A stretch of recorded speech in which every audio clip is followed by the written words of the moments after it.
कथा काल्पनिक असून सत्य घटनेशी कोणताही संबंध नाही याची नोंद घ्यावी. इकडे दोन भयकथा सांगून विठोजी काकांनाही आश्चर्य वाटले होते, कारण की सम्राटला भय जरी वाटले असेल तरी तो तिसरी भयकथा ऐकण्यास तयार झाला होता. सम्राटही बोलला, हो काका, आता सांगा तुम्ही, तिसरी भयकथा सांगा. विठोजी काका त्याला बोलले, लक्षात ठेव, 3 भयकथा, 2 मध्ये तू वाचलास, आता तिसरी भयकथा चालू होणार आहे. तुझ्या जीवाचं काही बरं वाईट तर नाही ना होणार? सम्राट आपल्या डोक्याचा घाम पुसतच बोलला, नाही हो काका, जे होईल ते बघू. 2 भयकथा कशा तरी ऐकलेत ना. आणि इकडे सातारा हळूहळू जवळ येत होता. बसने देखील आता वेग घेतला होता. इकडे विठोजी काका पुन्हा बोलले, सम्राट, तिसरी भयकथा. आणि विठोजी काका सांगू लागले, ओके बाय, काळजी घ्या तुम्ही. केशवने नुकतीच बसचा दरवाजा बंद केला आणि तो आपल्या गावच्या दिशेने चालत जाऊ लागला. अहो काका, मी पण बरं आहे, तुम्ही कसे आहेत, बरे आहात ना? इकडे गावी केशवला सगळे ओळखत होते. गाव ही अगदी हिरवेगार. आणि केशव हळूच आपल्या पावलांनी घरामध्ये शिरला आणि मागून आपल्या आजोबांची मिठी मारली. आजोबा, कसे आहात तुम्ही? मी किती मिस केलं तुम्हाला. तसा आजोबांनी आपल्या नातवाच्या तोंडावर हात फिरवला आणि बोलले, केशव, केशव, आलास का रे? बाळा, कसं आहेस? दोघांचे रडणे हसणे चालू झाले. केशवचे आजोबा म्हणजे सुभानरावची गावामध्ये चांगलेच नाव होते. त्याच्या हातावर हात मारत केशवनी देखील तसेच केले होते. पण यामागचा दुर्दैव म्हणजे केशवचे आईबाबा हे त्याचा जन्म होताच अगदी 1 ते 2 वर्षामध्येच हे जग सोडून गेले होते. म्हणूनच त्याच्या आजोबांनी त्याचा सांभाळ केला. पुढे तो मुंबईला शिकायला आला आणि आता तो कम्प्युटर इंजिनियर म्हणून मुंबईला जॉब करतो. साधारण 1.5 वर्षाने तो आपल्या आजोबांना भेटला होता.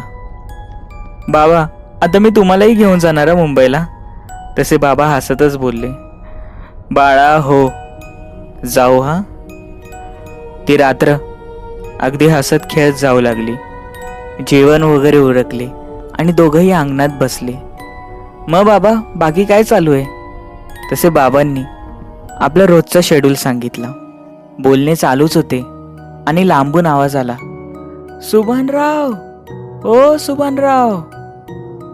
तेवढ्यात केशवच्या आजोबांनी मागे पाहिले तर त्यांना असे दिसले की त्यांचाच एक मित्र त्यांना बोलवत आहे.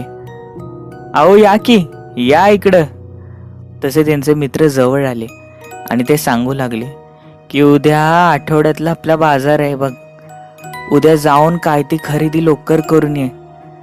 उद्या 23 तारीख आहे. 23 तारीख ही तोंडावर ऐकलीच होती आणि सुभानरावच्या चेहऱ्यावर वेगळीच चिंता सतवू लागली. सुभानराव पण बोलले, 23 तारीख? अरे बापरे, आणि त्यात उद्या बाजार, म्हणजे आपल्याला उद्या लवकर घाई गडबडीत बाजार करावा लागणार. जाऊ उद्या. तसे ते आजोबा तिथून निघून गेले आणि केशव आपल्या आजोबांना विचारू लागला, बाबा, 23 तारीख आणि बाजार मला काही समजलं नाही. तसे बाबा बोलले, बाळा, तुला नाही समजणार, चल झोपायला. तसा दुसरा दिवस आला. सुभानराव हे जाणारच होते. तेवढ्यात केशवही मागे लागला, बाबा, मीही येणार तुमच्यावर. मला माहित नाही, फार दिवस झाले मीही तो बाजार पाहिला नाही. मला आठवडा बाजार बघायचाय.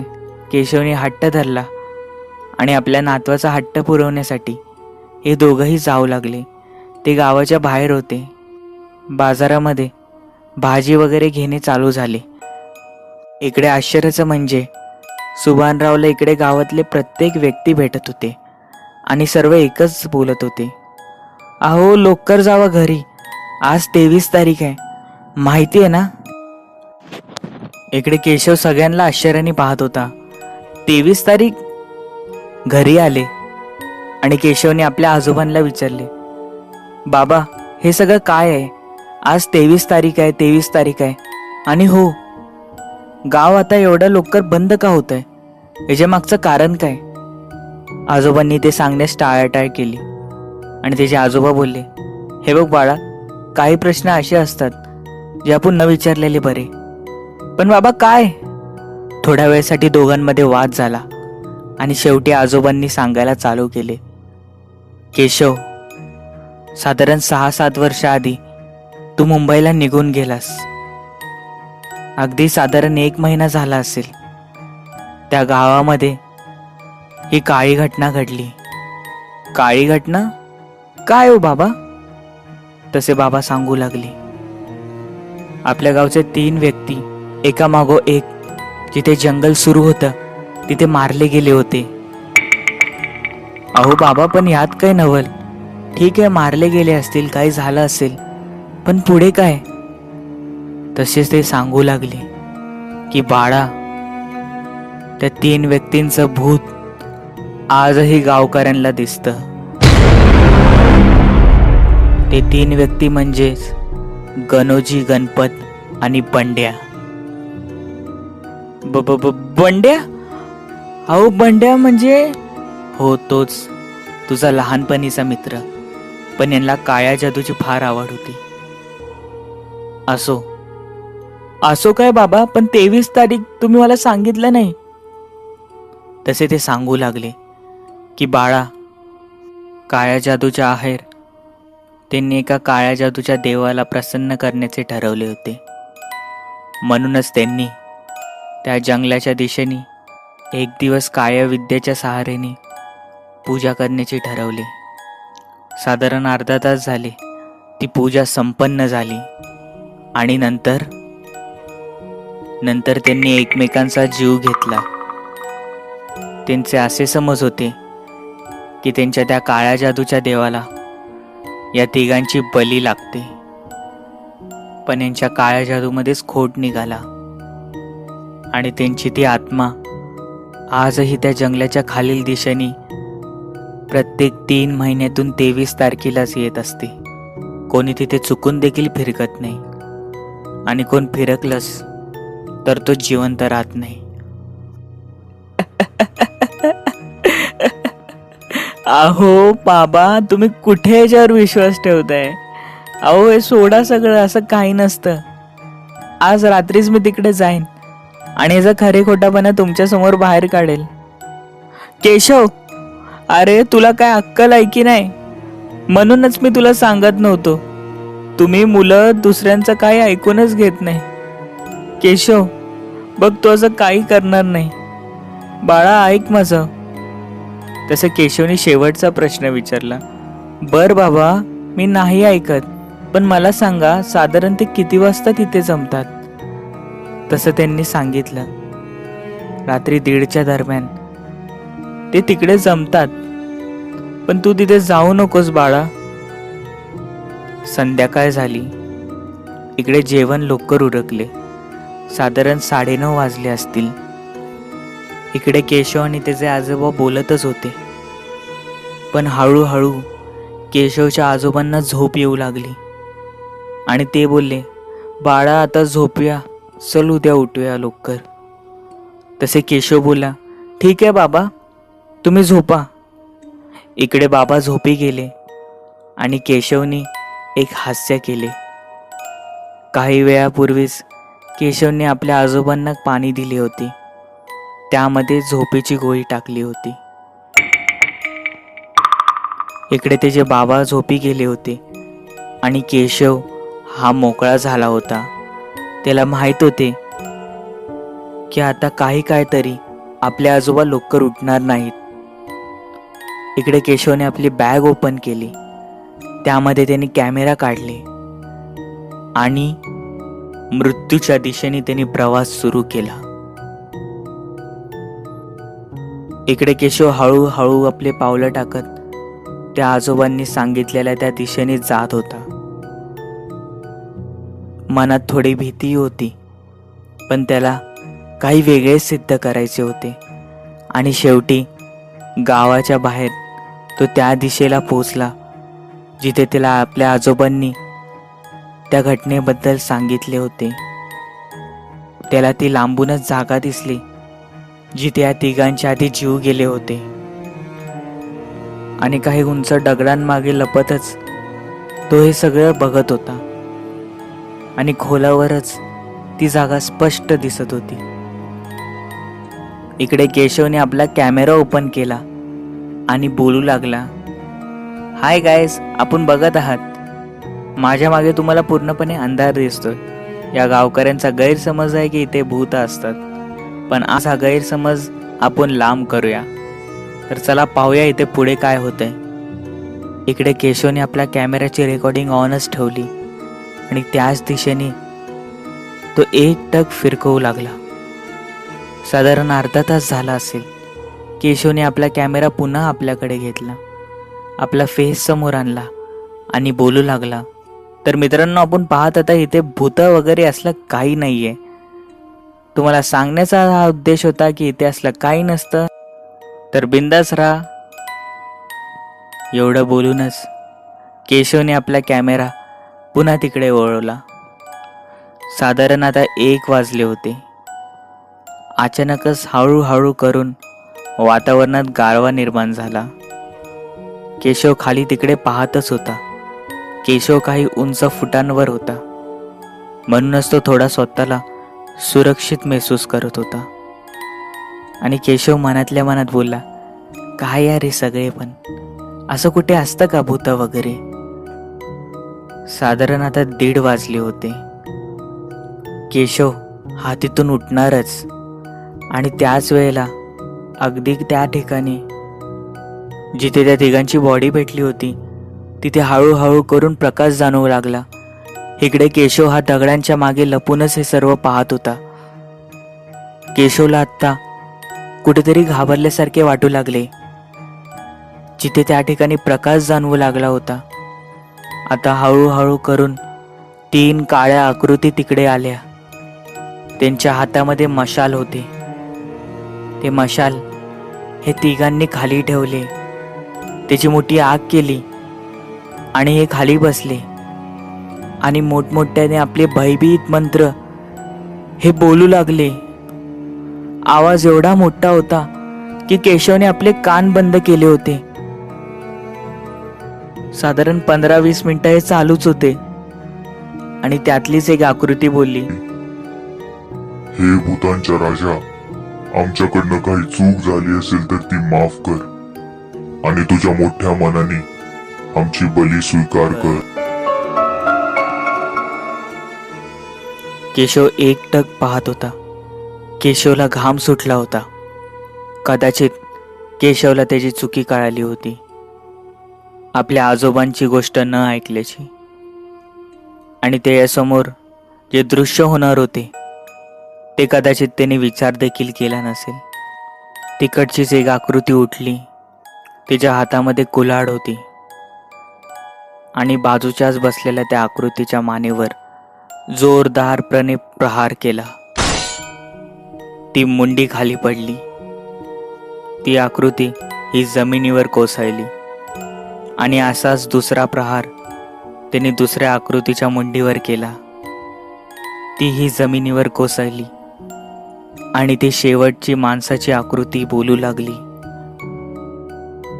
हे भूतांच्या राजा, आमच्याकडनं काही चुकी झाली असेल तर ती आम्हाला माफ कर. आमची बली स्वीकार कर, स्वीकार कर. एवढं बोलणं झालंच होतं आणि त्याच आकृतीने ती कुल्हाडी घेऊन आपल्या मुंडीवर जोरात मारली. ती इतकी भीषण होती की त्याची ती मुंडी हे एका साईडला पडली आणि त्याचे शरीर हे त्या दोघांसारखेच जमिनीवर. केशवला इकडे घाम सुटला होता. केशव हा आता पळण्याच्या तयारीत होता. केशवने आपले कॅमेरा घेतले. ते सगळे दृश्य रेकॉर्ड झाले की नाही हे पाहायला त्यांनी आपला कॅमेरा उघडला.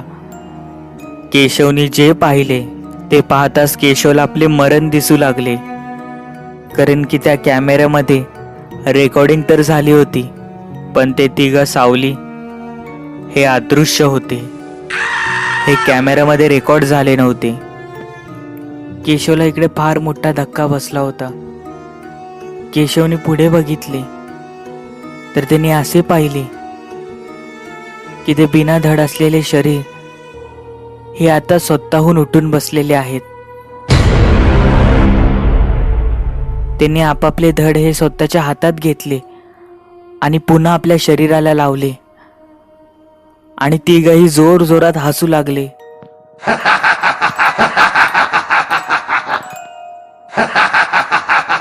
करायचं तरी काय? आपल्या भूतांच्या राक्षसाच्या महाराजाला आपली ही बली स्वीकार होत नाही. हे सर्व बोलणे चालूच होते, पण केशवला इकडे मोठा धक्का बसला होता. केशव इकडे पळण्याच्या तयारीत होता. केशवने मागे पाहिले, पण मागे पाहतानाच केशवचा पाय सरकला आणि काही दगड हे 3 सावलींच्या जवळ जाऊन पडले. त्या तिघांची क्रूर नजर वरती गेली तर त्यांना केशव उभा असलेला दिसला आणि खालून आवाज आला, तुझी हिम्मत कशी झाली? तुझी हिम्मत कशी झाली? आमच्यामध्ये तू आलास कसा? आमच्यामध्ये तू आलास कसा? तुला आता आम्ही सोडणार नाही. तू खूप मोठी चुकी केली आहे. केशवने हे दृश्य पाहताच तो जोरजोरात पळू लागला. मागून विचित्र आवाज येऊ लागले, थांब थांब बोलतोय आम्ही, तुला आम्ही सोडणार नाही. इकडे पळत पळत केशव हा आपल्या घरी आला.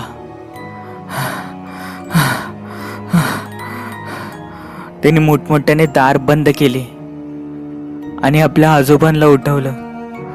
आजोबा उठा, आजोबा, आजोबा उठा. पण केशवने मगाशी जे केले होते त्याचेच फळ आता त्याला भेटत होते. त्यांनी आपल्या आजोबांच्या पेल्यामध्ये झोपेची गोळी टाकली होती, ज्यामुळे त्याचे आजोबा हे गाढ झोपेमध्ये होते. आणि त्याची दुसरी चूक की त्यांनी त्याच्या आजोबाची ऐकली नाही. दार ठोठवण्याचा आवाज आला तसं केशवने आपल्या आजोबांना उठवले. आजोबा उठा ना, आजोबा, आजोबा उठा. पण एक प्रकारचा चमत्कारच झाला. त्याचे आजोबा उठले. घडलेला सर्व प्रकार हा त्यांनी आपल्या आजोबांना सांगितला. अरे केशव मूर्खा, तुला बोललो होतो ना, असं का केलंस तू? का आपला मृत्यू आणलास आपल्याच मागे? का?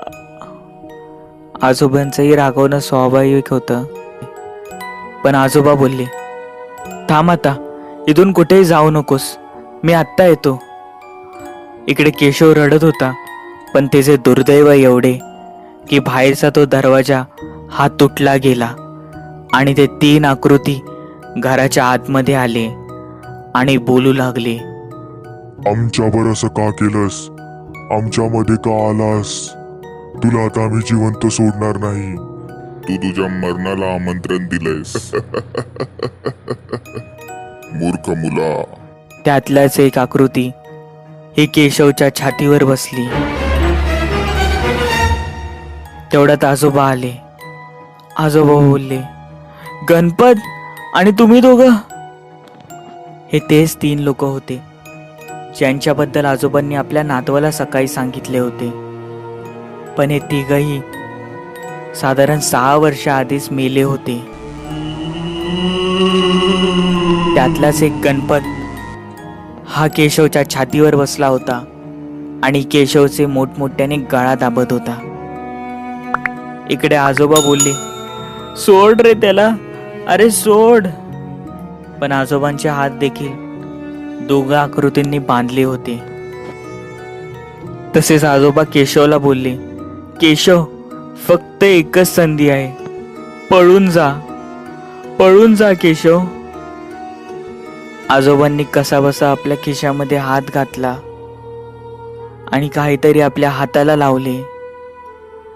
साधारण काही काळ का होईना, पण आजोबांमध्ये एवढी शक्ती आली की त्यात बाकी 2 आकृतींना त्याने एका झटक्यामध्ये लांब केली आणि केशवच्या छातीवर बसलेला त्या गणपतला एका बुक्कीमध्ये काही काळ का होईना पण लांब केले होते. आजोबा जोरात ओरडले, केशव जा, निघ इकडून, केशव धाव. कधीतरी मोठ्यांनी सांगितलेल्या गोष्टी हे ऐकायचेच असतात, नाहीतर त्याचा परिणाम असा होतो. विठोजी काका हे सम्राटला सांगत होते. तसं सम्राट बोलला, मग आजोबांचा पुढे काय झालं? तसे विठोजी काका सांगू लागले की आजोबांचा पुढे काय होणार. आजोबांना अगदी त्याच क्षणी हा हृदयविकाराचा झटका आला. आजोबा त्याच क्षणी हे जग सोडून गेले. बापरे, फार भयंकर घटना घडली आहे. खरंच त्याने आपल्या आजोबांचे ऐकायला पाहिजे होते. पण त्या केशवचे काय झाले? तो जसा बाहेर गेला ते 3 भूत त्याच्या मागे लागले की नाही? तसे विठोजी काका सांगू लागले की ज्या क्षणी आजोबांना एक मोठी ताकद आली होती, त्याचे रहस्य असे होते की आजोबांनी आपल्या हातावर देवाचा अंगारा घेतला होता आणि त्याच शक्तीने त्याने या तिघांना केशव बसून लांब केले. आणि आजोबा जोरात ओरडले, केशव धाव, केशव धाव. केशव हा उठला आणि तिथूनच पळत सुटला. केशव घराच्या बाहेर धावत गेला. आजोबांना मनातल्या मनात समाधान वाटले की काही काळ का होईना, पण त्या भूतांपासून आपल्या नातवाचे आपण रक्षण केलेले आहे. आजोबा खाली बसले आणि आजोबांच्या हाताला काहीतरी लागले. आजोबांच्या हाताला नीट पाहिले तर ते केशवचे मृत शरीर होते. याचाच अर्थ ज्या वेळेला आजोबा बाहेर आले त्यावेळेला त्यांच्या हातामध्ये देवाचा अंगारा होता, पण केशवला लावायला त्यांच्याकडे वेळ नव्हता. म्हणूनच कसेबसे भूतांनी पकडून देखील त्यांनी आपल्या हाताला पूर्ण अंगारा लावला. त्यांच्या अंगात काही काळ का होईना, पण देवामुळे एक बळ भेटले होते. त्यांनी या तिघांना केशव बसून लांब केले. पण दुर्दैव या गोष्टीचं की त्यांना काही काळ उशीर झाला होता. केशव ज्या वेळेला उठून गेला तो केशव नसून ती केशवची आत्मा होती. आजोबांनी हे दृश्य पाहिले आणि त्याच क्षणी त्यांना हृदयविकाराचा झटका आला होता. मग काका काय झालं पुढे? आणि विठोजी काका सांगू लागले, आजही त्या गावामध्ये 23 तारखेला दर 3 महिन्याने रात्री कोण बाहेर फिरकत देखील नाही. बाहेरून आवाज येतात वेगवेगळे, थांब, आमच्यामध्ये का आलास? सोडा, मला सोडा, जाऊ द्या. हा आवाज पळत असलेल्या केशवच्या आत्म्याचा आहे आणि त्याच्या मागे पाठला करत असलेल्या त्या 3 आत्म्यांचा आहे. जर कोणी चुकून देखील हा प्रसंग पाहिला तर त्याचे त्याच जागी निधन होते. असं बोलताच विठोजी काकांनी आपली 3री भयकथा संपवली. इकडे विठोजी काकांची नजर ही सम्राटकडे गेली तर सम्राट हा डोळे बंद करून बसला होता. विठोजी काकांनी आपला थंड हात सम्राटच्या खांद्यावर ठेवला. तसं सम्राट अचानक बोलू लागला, काय काका, मी नाही घाबरलो या सगळ्यांना. विठोजी काका हास्य देतच बोलले, पण मी कधी बोललो की तू घाबरलायस? आणि सम्राट अचानकच वेगळ्या हास्य देत बोलू लागला, काका मी 3 भयकथा ऐकले. 3 भयकथा मी ऐकलेल्या आहेत आणि मला काहीच नाही झालं. हे ऐकताच विठोजी काकांच्या चेहऱ्याचा आकार आता बदलला होता. विठोजी काकांना आता एक वेगळीच चिंता सतवत होती. कदाचित ती सम्राटकडून पैस हारलेलीच असेल. आणि सम्राट बोलू लागला, काका 3 भयकथा फार भयंकर होत, पण तुमच्या भयकथेमुळे मी घाबरलो नाही. इकडे सम्राटला पुन्हा फोन येत होता, पण सम्राटने तो फोन पुन्हा कट केला. सम्राटची नजर बाजूला गेली तर विठोजी काकांनी देखील एक फोन लावून कट केला होता. सातारा यायला साधारण पाऊण ते 1 तासच लागणार होता. सर्वात महत्त्वाचा प्रश्न, या 3 भयकथा सांगून विठोजी काकांना नेमकी काय सिद्ध करायचे होते? सम्राटच्या आईचा कॉल त्याला काय येत असेल? विठोजी काकांनी सांगितल्यानुसार सम्राटच्या जीवाचं काही बरं वाईट होईल की त्यांचा डाव त्यांच्यावरच उलटेल? हा शेवटचा भाग आणि शेवटचा प्रवास साताऱ्यापर्यंत सुखरूप पोहोचेल की तिथे पोहोचायच्या आतच काही अडथळे येतील? विठोजी काकांच्या मनात यावेळेला काय चाललंय आणि इकडे सम्राटच्या मनात देखील काय चालले, हे सर्व तुम्हाला जर जाणून घ्यायचं असेल तर आवर्जून पहा पनवेल ते Satara, the journey ends here. कथा कशी वाटली? आवडली असेल लाईक, नसेल आवडली डिसलाईक. सर्वात महत्त्वाचं, आपलेही काही भयकथा अनुभव असतील तर खालील दिलेल्या मेलवर किंवा आपल्या फेसबुक ID वर नक्की सेंड करा. चॅनलला सबस्क्राईब करायला विसरू नका. बेल नोटिफिकेशन नक्की प्रेस करा. भेटूया पुढील भागामध्ये.